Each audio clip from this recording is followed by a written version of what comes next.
Partagez votre passion du football avec Premium Automobile, partenaire de l'Estac.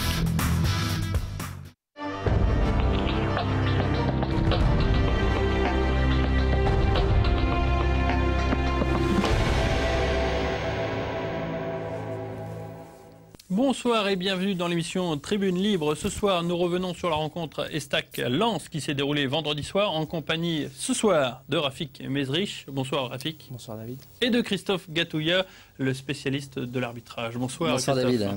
Un match très intéressant, Rafik, puisque les Troyens non seulement l'ont gagné, mais se sont aussi placés vers l'autoroute pour la Ligue 1. Oui, on arrive pratiquement au bout de notre périple troyen. Il nous reste encore 2 matchs importants. Je pense que l'Estac a fait quand même le plus important, gagnant à domicile contre Lens. Et espérons qu'on puisse terminer ces 2 derniers matchs en beauté. C'est vrai que c'était l'objectif troyen, gagner les matchs à domicile et ramener quelque chose de l'extérieur. Ils l'ont fait à Arles-Avignon. Il ne reste plus qu'à négocier correctement Monaco et donc gagner à domicile contre la Lanterne Rouge à Amiens. Espérons qu'on puisse négocier ces 2 matchs. Vous savez, tant que les matchs ne sont pas joués et ne sont pas gagnés, on a encore un match assez important à Monaco. J'espère que le match à domicile contre Amiens sera une fête pour tout le stade, pour les Troyens. Donc, vous avez encore un discours de footballeur. Il faut prendre les matchs les uns après les autres. Ouais, c'est peut-être le footballeur qui reparle. Allez, justement, on va parler des buts troyens qui ont été inscrits très tôt dans la rencontre. En 6 minutes, les Troyens ont réglé le problème, notamment par Rincon, donc sur corner. On peut s'apercevoir que sur le corner en question, les Lensois protestent pour une éventuelle faute de Marcos sur le défenseur lensois Aledine Yaya, mais on va s'apercevoir que sur le corner, Yaya n'est absolument pas poussé par Marcos. Voilà, Marcos se contente de le passer à la régulière et puis donc ça profite à Rincon. Alors moi je vois absolument pas faute sur Antar Yaya. Je pense que là, heureusement qu'on a joué jusqu'au bout pour marquer ce but. L'arbitre a très bien arbitré ce fait de jeu. Au contraire des Lensois qui se sont arrêtés pour le deuxième but magnifiquement construit par les Troyens, qui s'est terminé par ce petit ballon de Faussurier pour la tête de Caceres qui a enterré définitivement les espoirs lensois avec cette magnifique combinaison, même s'il y a un petit peu de réussite là. Faussurier qui trouve Caceres pour son 8e but de la saison. C'est quelque chose qu'on a l'habitude de voir de Faussurier, on en reparlera déjà tout à l'heure d'ailleurs. Encore une fois, on voit que sur ce match-là, on a eu l'opportunité de passer sur le côté droit. Je ne sais pas si vous avez remarqué. Oui. Le côté droit passait mieux que sur le côté gauche. On a eu 2 centres, un coup de pied arrêté et un centre de Faussurier d'ailleurs pour Caceres, où il trouve la tête et un second but. C'est vrai que le côté droit avec Faussurier et Sidibé était particulièrement inspiré avec des centres et puis des déboulés tout simplement, puisque Sidibé à un moment on avait même l'impression qu'il jouait milieu droit à la place de Faussurier. Ouais, j'ai trouvé que le côté droit était beaucoup plus actif que le côté gauche. Forcément ça s'explique aussi, on avait un arrière droit du côté lensois qui était Demont quand même, qui avait assez d'expérience, qui bloquait un peu le couloir gauche et qui connaît un petit peu le football et qui connaît surtout notre arrière gauche qui est très bon, qui a fait une très bonne saison, qui est Nsakala. Donc c'est très bien, j'ai trouvé ça. On a parlé de Rincon tout à l'heure pour avoir marqué le but tout à l'heure, mais Rincon, il a parfois l'habitude un petit peu de s'égarer dans un match. Il est un petit peu distrait, il a des moments d'égarement et ça a failli coûter cher aux Troyens, notamment sur quelques occasions juste après le 2-0. On va les regarder ensemble avec des petites erreurs d'inattention comme cette relance grossière dans l'axe qui va presque coûter un but aux Troyens puisque finalement la balle va atterrir sur le poteau. Donc c'est un petit peu surprenant parce que quand on voit ce genre de ballon négocié, on a tendance un petit peu à s'étonner, Rafik. Oui, on voit bien que le défenseur troyen Rincon a quand même eu des difficultés sur la relance, que ce soit au sol ou des relances à 40 mètres, et sur les duels aussi, également malgré sa grande taille.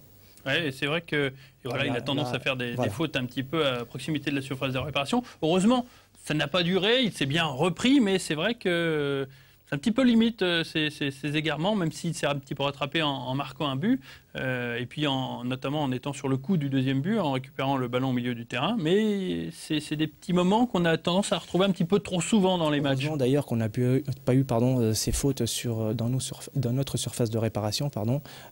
Ces fautes ont été à 40 mètres de nos buts. On a eu le temps de revenir, comme là, on peut le voir sur ces images, où il perd un peu l'équilibre. Il fait une mauvaise relance dès le départ. Donc il essaye de rattraper sa faute, c'est très... Mais malgré tout, il constitue une bonne charnière centrale avec l'excellent Stéphane Drouin qui aligne les grosses performances. Oui, je pense que Stéphane Drouin a fait quand même une année excellente au poste d'arrière central.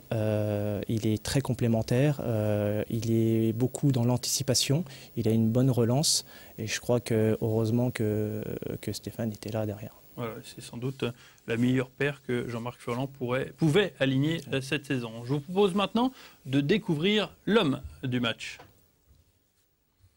Eh bien, c'est Julien Faussurier, puisque Faussurier, depuis quelques matchs, aligne les bonnes prestations sur son côté droit. Puis je dis côté droit, il peut jouer un petit peu partout. C'est l'avantage de Julien Faussurier. Il est polyvalent, il peut jouer arrière, il peut jouer au milieu. Il pourrait même jouer un petit peu plus avancé. C'est vrai que avoir quelqu'un d'assez libre comme ça, c'est... On a quand même deux joueurs de l'effectif troyen qui sont des électrons libres. On a Faussurier, on a aussi Mounir Oubadi qui se promène pas mal. Je pense que ces deux joueurs-là offrent pas mal d'opportunités au jeu troyen, notamment dans l'axe, sur les côtés. Et c'est ce qui fait la force aussi de l'Estac. Faussurier peut très bien jouer sur le côté droit, comme arrière droit et milieu de terrain défensif également. Alors Faussurier, il est un petit peu particulier parce que, bon, là déjà, on l'a vu qu'il était capable aussi de faire marquer, mais il a un petit gabarit et malgré tout, il arrive à faire la différence assez souvent sur son côté. Il arrive à éliminer, il arrive à passer dans des trous de souris. Il a des inspirations assez géniales puisque généralement, il est à la conclusion ou alors il donne d'excellentes passes décisives.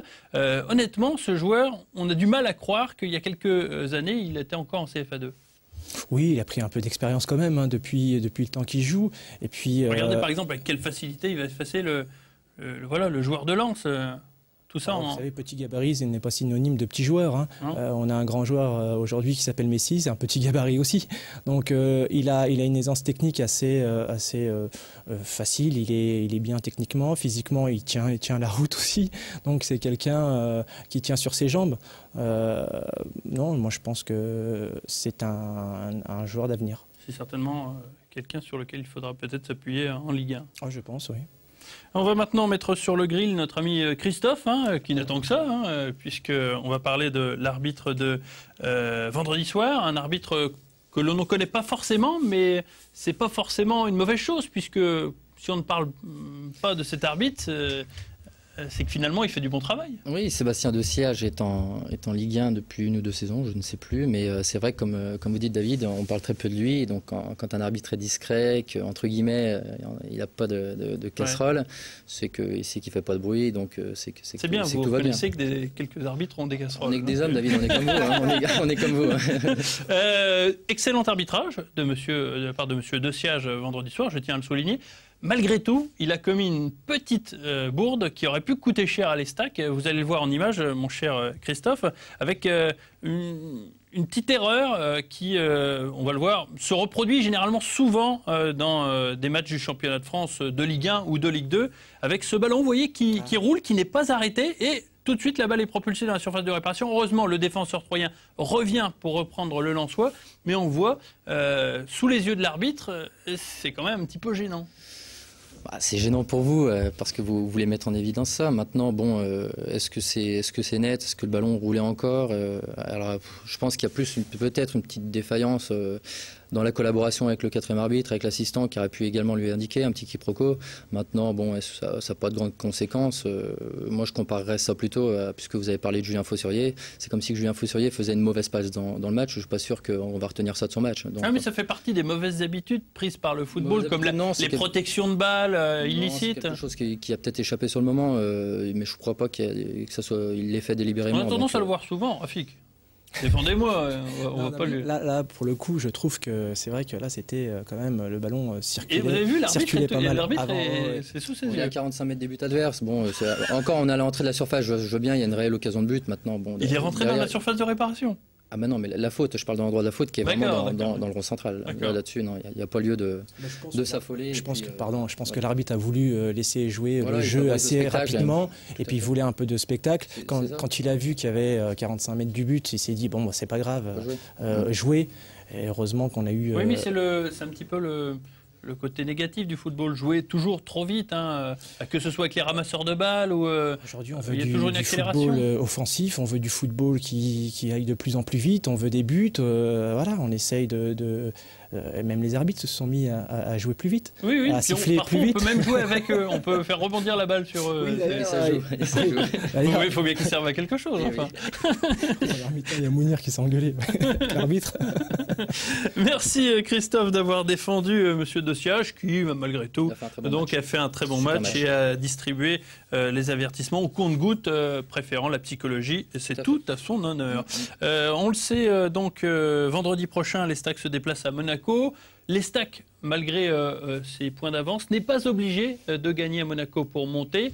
Mais sachant que Clermont se déplace à Guingamp dans le cadre du centenaire de l'en avant de Guingamp, on peut quand même envisager peut-être un match nul et du coup profiter pour monter en principauté. Ça aurait de la gueule quand même un petit peu. Ça aurait de la gueule, mais je pense qu'il va falloir se concentrer sur nous-mêmes et pas regarder les autres jouer. On a 2 matchs importants. On a un match à Monaco sur lequel je pense que l'Estac peut accrocher un résultat. Ensuite, on a un match à Amiens. Espérons que ce match nous apporte la montée en Ligue 1 et la reconquête de notre club au plus haut niveau. Comment il faut faire pour ne pas jouer crispé? Parce qu'il y a un enjeu, donc... même s'il n'y a pas un impératif de gagner, il y a peut-être un stress lié au résultat. Je trouve pas que l'équipe troyenne soit stressée depuis le début de saison. Je crois qu'ils sont Oui, c'est vrai, puisque même le mauvais résultat à Reims ne semblait pas les avoir affectés. On se souvient d'Enza Yamissi qui avait été assez détendu. Ouais, on a vraiment un groupe sain avec un entraîneur qui tient ses troupes sans stress. Je pense que Troyes a fait son petit bonhomme de chemin. Aujourd'hui, on arrive sur 2 matchs qui sont très importants. Ils vont les gérer de la même façon qui ont géré les autres matchs précédents. Donc voilà, je crois qu'il faut pas mettre plus de pression qu'il y en a et puis espérons que ça puisse marcher. Voilà, il ramenait un résultat de Monaco avec pourquoi pas la complicité d'un arbitre complaisant. Merci Christophe d'être venu sur ce plateau. Merci Rafik. On se donne rendez-vous donc la semaine prochaine, pourquoi pas, pour fêter la montée de l'Estac en Ligue 1. À très bientôt. Au revoir.